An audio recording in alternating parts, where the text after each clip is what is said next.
Bismillahirrahmanirrahim. Assalamualaikum warahmatullahi wabarakatuh. Kami dari kelompok 2 yang beranggotakan Nur Awaliyah NIM 1921211145, Mar'atus Sholihah NIM 1921211146, Dona Febri Antika NIM 1921211147, dan Dea Ayu Sulistyo Pratiwi NIM 19212148. Kami akan mempresentasikan tentang penistaan agama yang dilakukan Presiden Perancis dengan membuat karikatur Nabi Muhammad SAW. Bismillahirrahmanirrahim. Di tengah isu pandemi COVID-19 yang juga belum selesai, baru-baru ini umat Islam dunia juga dihebohkan dengan adanya berita mengenai karikatur Nabi Muhammad yang akan disahkan penerbitannya oleh Presiden Perancis, yakni Emmanuel Macron, melalui salah satu majalah di Perancis. Meskipun yang melakukan ini adalah seorang presiden, namun hal ini diklaim sebagai perbuatan yang sudah melanggar aturan di dalam hukum Islam.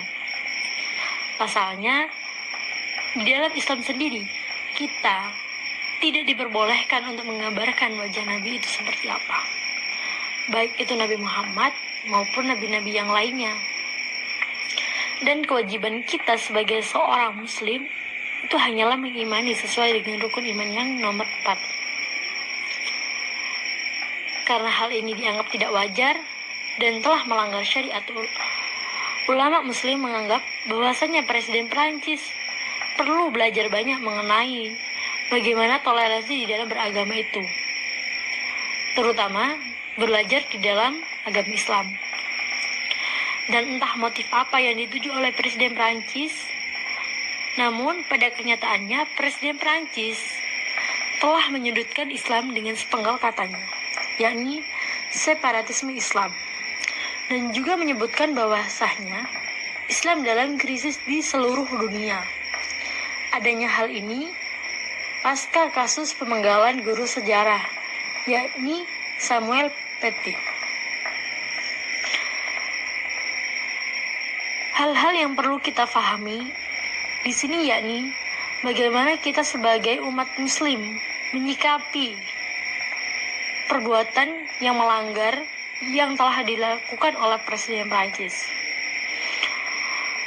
Bagaimana kita mengetahui dengan baik siapakah Nabi Muhammad dan bagaimana cara kita mengimaninya, sebagaimana kita menjadi umatnya, serta bagaimana cara kita membela Islam sesuai dengan syariat ketika terdapat masalah seperti ini yang dilakukan oleh Presiden Prancis.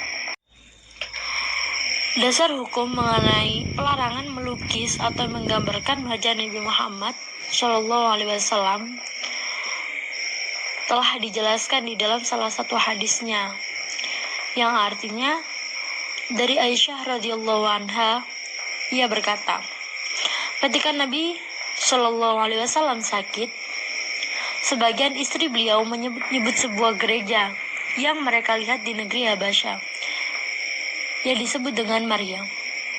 Ummu Salamah dan Ummu Habibah radhiyallahu anhuma pernah mendatangi negeri Habasyah.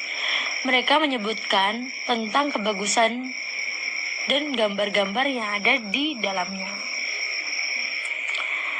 Maka beliau pun mengangkat kepalanya lalu bersabda, itulah orang-orang yang bila ada orang solih di antara mereka yang mati, mereka membangun masjid di atas kuburnya, kemudian membuat gambar-gambarnya, dan itulah sejelek-jelek makhluk di sisi Allah.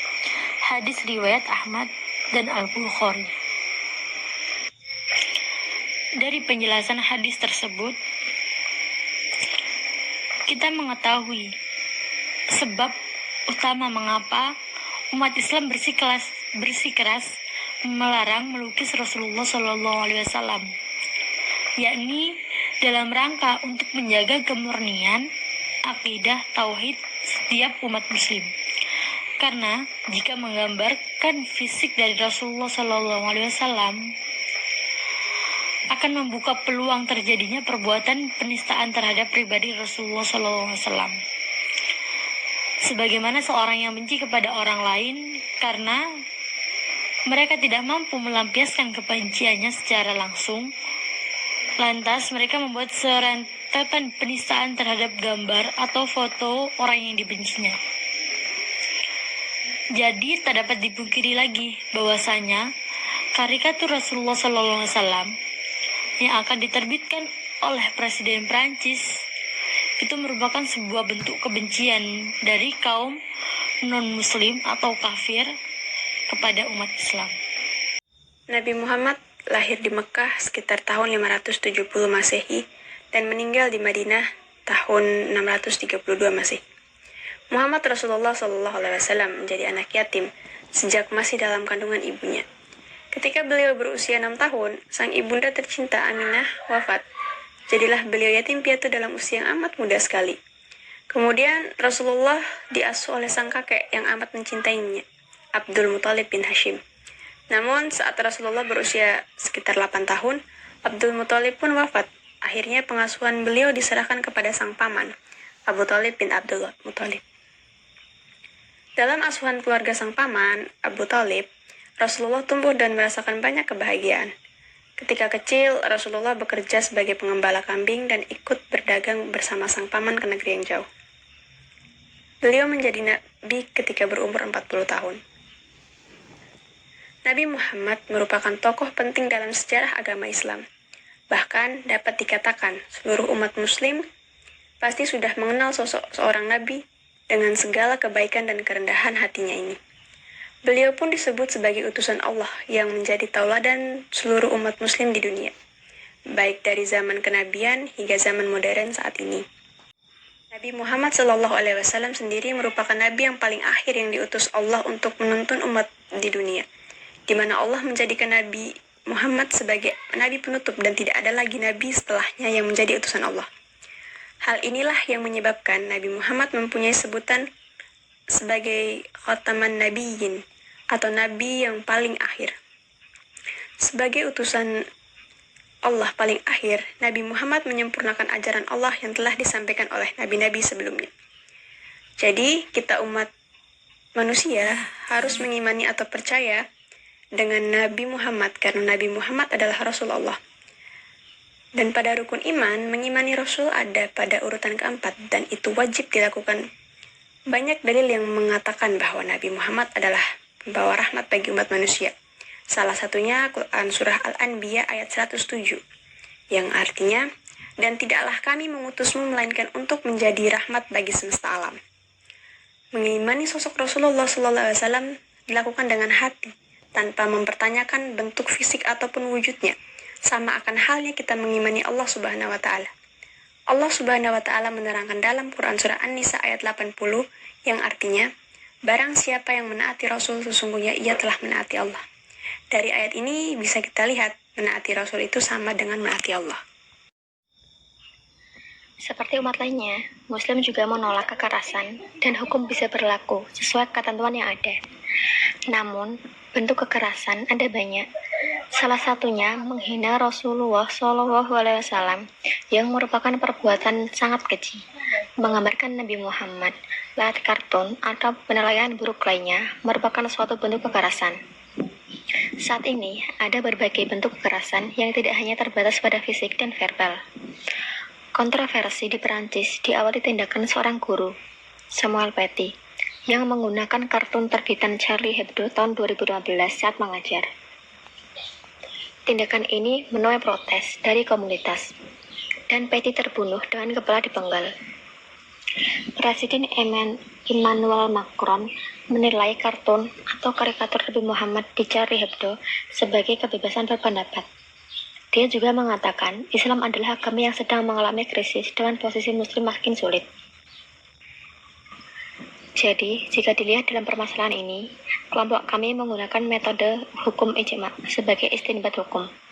Karena seperti umat lainnya, umat muslim juga menolak adanya kekerasan dan menegakkan hukum sesuai dengan ketentuan yang berlaku.